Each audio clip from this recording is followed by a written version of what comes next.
ዋው በስሏል። በጣም ቆንጆ ነው። ለመብላት ምቹ ነው። በዚህ መልኩ በስሎ ቀርቧል ማለት ነው። ዋው ያውላችሁ በሾኬ ራሱ እየወጣ ነው ማለት ነው። በሾኬ ሾኩ ለብቻው ስጋው ለብቻ በጣም በስሏል። በጣም ቀላል ነው፣ ምቹ ነው ለመብላት ማለት ነው። ድንቹም እንደዛም በስሏል እንደምታዩት ማለት ነው። ወዳቻለሁ። ሰላም ውድና የተከበራችሁ የህውዬ ቤተሰቦች በያላችሁበት ስፍራ ሁሉ ላይ ሰላማችሁ እጅግ ብዝዝት ይበልልኝ። ዛሬ አብረን አሳውን እንሰራለን። አንደኛ መንገዱን አሳያችኋለሁ። ወደፊት ደግሞ ሌላኛውን መንገድ እዤ እመጣለሁ። ዛሬ አንደኛው መንገድ የሚሆነው አሳውን በደንብ አድርገን ነው የምናጥበው። ከላይ እንፈቀፍቃለን። የሚወጡ ቆሻሾች አሉ ማለት ነው። በደንብ አድርገን በሁለት እጅ እንፈቀፍቃለን። እኔ ፓርቶቹን ለማሳየት ስለፈለኩ ነው። በደንብ ነው፣ ውስጡ ላይ ቆሻሻ አለ። በደንብ አድርገን እናጥባለን መጀመሪያ ማለት ነው። ማጠብ ይጠበቅብናል። እንደምታዩት በአንድ እጄ እየፈቀፈኩ ነው፣ በአንድ እጄ ደግሞ ካሜራ ስለያዝኩ ማለት ነው። አሁን ደግሞ ውስጡንም በደንብ አጸዳሁት፣ አጥቻለሁ፣ ግን ይቀራል ማለት ነው። ከዛ በኋላ ደግሞ የምናደርገውን አብረን ምናየው ይሆናል። እና ውድና የተከበራችሁ ቤተሰቦቼ ይሄ የሚታዩት ዱቄት ነው። ትንሽ ብርሃኑ በደንብ እየታየ አይደለም። ዱቄት ፍርኖ ዱቄት ነው ያረኩበት። ለምን ፍሩን ዱቄት ስንጨምር በደንብ ቆሻሻዎቹን ያስለቅቀናል። እንዲሁም ደግሞ ጨው ነው ያረኩት። ጨው ተጠቅም ያለው ጨው እንደምታዩት ጨውን አድርጌ ያለው። አሁን ደግሞ በሁለት እጅ እሱንም በደንብ አድርጌ እሽት አረጋለሁ ማለት ነው። እንግዲህ ለመብላት ራሱ ስጋት አይኖረንም። ቆንጆ አድርገን ማጠብ ያስፈልጋል። እና ውድና የተከበራችሁ የህውዬ ቤተሰቦች ፕሊዝ ሁላችሁም ይህንን ቪዲዮ ተባበሩና ቫይራል እንዲወጣልኝ አድርጎ። ማስታወቂያ አታሳልፉ፣ ምንም ጥቅም የለም። ቫይራል ካልወጣ ምንም ጥቅም የለውም። ስለዚህ ፕሊዝ አበረታችሁኝ። ብዙዎች እየተጠቀማችሁ ነው እና እኔንም ደግሞ እርዱኝ ማለት ነው። እና አሁን አጥቤ ጨርሼ በዚህ መልኩ ንጹህ ውሃ እስከሚሆን ድረስ በደንብ ነው ያጠብኩት። ከቁጥር በላይ ነው እንግዲህ ቆሻሻ እስከሚለቅ ድረስ። ይሄ 4 ጊዜ 5 ጊዜ የሚባለው ነገር ላይሆን ይችላል። ንጹህ ውሃ እስከሚወጣ ድረስ ንጹህ ውሃ ማለት ነው። እና በደንብ አድርገን ነው ማጠብ አለብን። እንደምታዩት በደንብ አድርጌ አጥቤ ያለው ማለት ነው። በደንብ ነው ያጠብኩት። ከዛ በኋላ እንደዚህ ወንፊት ላይ እናረግበታለን። ለምን ውሃ እንዲወጣ፣ በእጃችንም ደግሞ ትንሽ እሾኩ እንዳይወገን በእጃችንም እንጨምቃለን ማለት ነው፣ ውሃ እንዲለቅ። ከዛ እንደሚታዩት 4 ድንችና 2 ሎሚ እንዲሁም ደግሞ ሽንኩርት እንደፈለጋችሁ መጠቀም ትችላላችሁ።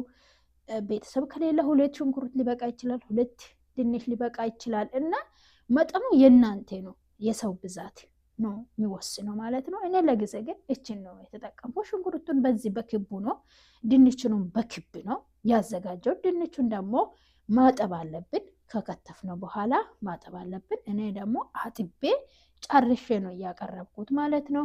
ከዛ በኋላ ደግሞ ሱንዬ ላይ ወይም ትሪ ላይ እነሱ የዝብደ ወራ ነው የሚሉት፣ እኛም ደግሞ ይሄንን ወራ እንጠቀማለን። ከሌለም ደግሞ ዘይት አድርገን ድንቹን ብቻ መጠቀም እንችላለን።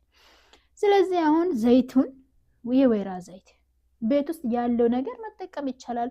ወይራ ዘይትም ሎርማን ዘይትም ሊሆን ይችላል። ግማሹን ዝብዴ ከፈለጋችሁ ወይም ቅቤ ማለት ነው።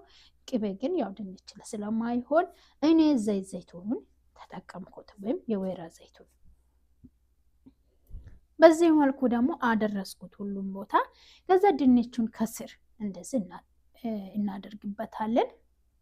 እያነጠፍኩ ነው ማለት ነው ድንቹን ከስር። ለምን ድንቹ ትንሽ ምናልባት ላይበስል ስለምችል በዚህ መልኩ አልጠበስኩ፣ ምን አላልኩትም፣ እንደከተፍኩ ነው። በዚህ መልኩ በዲዛይን ማለት ነው እያረኩ ነው። እና ውዶችዬ ወዳቸዋለሁ። የእናንተ ግን ድጋፍ ያስፈልገኛል። ፕሊዝ ይሄ ቪዲዮ በእውነት ብዙዎች ጋር እንዲደርስ ሼር አድርጉኝ ማለት ነው። የእናንተ ሼር ስታረጉ ለብዙዎች መድረስ ይችላል። ሼር ካላረጋችሁ ደግሞ ወዴት ይሄዳል? ፕሊዝ አበረታችሁኝ። እና ብዙ ድካሞች አሉ እና ይህ ቪዲዮ ስንሰራ ብዙ ድካም አለ እና ይህንን ገምታችሁ አግዙን ማለት ነው። እና ሽንኩርቱንም ደግሞ እንደዚህ ድንች ካረግነው በኋላ ሽንኩርቱንም እንደዚህ እናረግበታለን። በዚህ መልኩ ተጠቅሜ ያለው። ስለዚህ ወደ አሳችን ደግሞ እንመለሳለን። ያችን ያዘጋጀሁትን መጀመሪያ ሎሚ ሊጣጩን ፈቀፈቅኩት። በዚህ መልኩ አዘጋጅቻለሁ። እናንተ የበዱንስ እግር ካለ ወይም የበዱንስ ምንድነው የሚባለው ካለ እሱን እንደዚህ መጠቀም ትችላላችሁ። እኔ ለጊዜ አሁን ቤት ውስጥ ስለሌለኝ ሎሚ ሊጣጭ ነው የሚጠቀሙ። ቢኖር ሎሚና እሱን ነበር ወይ በዱንስ ማለት ነው። በዱንስ እና እንደዚህ ማለት ነው።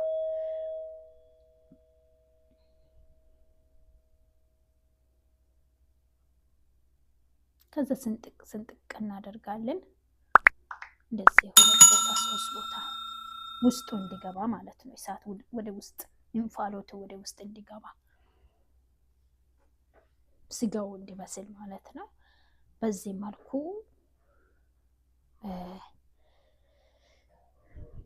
አድርጋለሁ እና ባራትና ወይም ቅመማ ቅመሞችን ቤት ውስጥ ያለው አሶን የሚወክል ቅመሞች ካለ የትኛውም ቅመም መጠቀም ትችላላችሁ። ይሄ ሌላችሁ አልችልም። ለምን እንደ ቤቱ ነው። ሁሌ እንደምላችሁ እንደ ቤቱ ነው። ቤተሰብ እና ቤት ውስጥ ያለው ቅመም ነው። እኔ ባራት ነው። ያ ሁሌ እንደምላችሁ እኔ ቤት አንድ አይነት ነው ስላችሁ ሁሉም የተደባለቀ ስለሚገዙ ስማችሁን ብዙም አይደለም አጣርቼ ለመናገር። ስለዚህ ለምንድን ታውቃለህ? እኔም ደግሞ የሆነ ቪዲዮ ሳየው እኛ ቤት የሌለው ነው ምናምን ነው የሚለው። ለዛ ነው እንደዚህ የሚያስረዳችሁ። ከዛ ትሴ የሎሚ ሊጣጩን ወደ ውስጥ እንደዚህ እናስገባለን፣ ጣዕሙ እንዲኖር ማለት ነው። በጣም ነው የሚጣፍጡ እና በዚህ መልኩ ሎሚን ተጠቅም ያለው እስከ ፍጻሜ ግን እያያችሁ ነው አይደለ? ሼር አድርጉ። ታዲያ ሼር አድርጉ። እዛ በዚህ መልኩ እንጠቀልላለን። ደግሞ በዚህ ወራ እንደዚህ እንጠቀልላለን ማለት ነው። እነሱ የዝብዴ ወራ ነው የሚሉት ማለት ነው። ከዛ በኋላ ደግሞ እዚህ ጋር እያዘጋጀው ድንች ስላለ ድንቹ ላይ ዘይትና እንዲሁም ደግሞ ጨው፣ ቅመሞቹን ደግሞ እንደገና ይጠቀማሉ ማለት ነው። ልነግራችሁ አልችልም እንዴት እንደሚጣፍጥ። ይሄው ቅመሞቹን አንድ ላይ ጨው ጋር አደባለኩት። ከዛ በኋላ አዳርሳለሁ ሁሉም ጋር ግን አላደባልቅም፣ ይቅርታ። እና እላዩ ላይ ነው የሚነሰንሰው። ይኸው ነሰነስኩት። ከዛ በኋላ እቺን የጠቀለልኳትን አሳ እላዩ ላይ ጨምርበታለሁ። ጭንቅላቱን አንዱ ወደ ላይ አንዱ ወደ ታች ነው የምናደርገው። ለምን አይሆንማ? ይኸው አንዱን ወደ ላይ አንዱን ወደ ታች እንደዚህ በማድረግ ደግሞ አሳ እንቀጥልበታለን። ግን ሼር አላረጋችሁም እኮ እያያችሁ ነው እንጂ ሼር አላረጋችሁም፣ ላይክም አላረጋችሁትም እና ኮሜንትም አልጻፋችሁትም። ቤተሰብ አበረታቱኝ። የእናንተ ድጋፍ ያስፈልገኛል። በዚህ መልኩ ሸፈን ነው። አሁን ደግሞ ምን እናደርጋለን? ሶስ እናዘጋጃለን። ይሄ ነጭ ሽንኩርት የተፈጨ ነው። ያው ዘይት አለ፣ ጨው አለ፣ አንድ ላይ የተፈጨ ነው። ይሄ ደግሞ ቲን ነው የሚባለው ጋይስ። ይሄ የኑግ እንትን ነው ይመስለኛል፣ ኑግ ነው ይመስለኛል። በአማርኛ ግን ወይ እቃውን አስቀምጣለሁ እንትን ለማለት ነው። እና እነሱ ቲን ነው የሚሉት። እሱ ደግሞ 3 ማንኪያ 2 ማንኪያ ትጨምሩና በደንብ አድርጋችሁ ትንሽ ዋጣብ እያደረጋችሁ ታዘጋጃላችሁ። እኔ ደግሞ እያዘጋጀ ሰው ደረሰብኝና ትንሽ መጨረሻን አላሳያችሁም። ስለዚህ በደንብ አድርገን ነው የምንመታው። ስንመታ እንደ ውሃ ነው የሚሆነው። ከዛ በቃ እሺ በስሏል፣ ጨርሻለሁ። እንደምታዩት ነው። ድንቹን በስለዋል፣ ስጋዬ አሳውን በስለዋል። መብላት ብቻ ነው በቃ እኛ ቤት ተከፋፍለን ነው የምንበላው። ይሄ ያው ከበቂ በላይ ነው። ለምን በጣም ወዳቻለሁ። ላይክ፣ ሼር፣ ሰብስክራይብ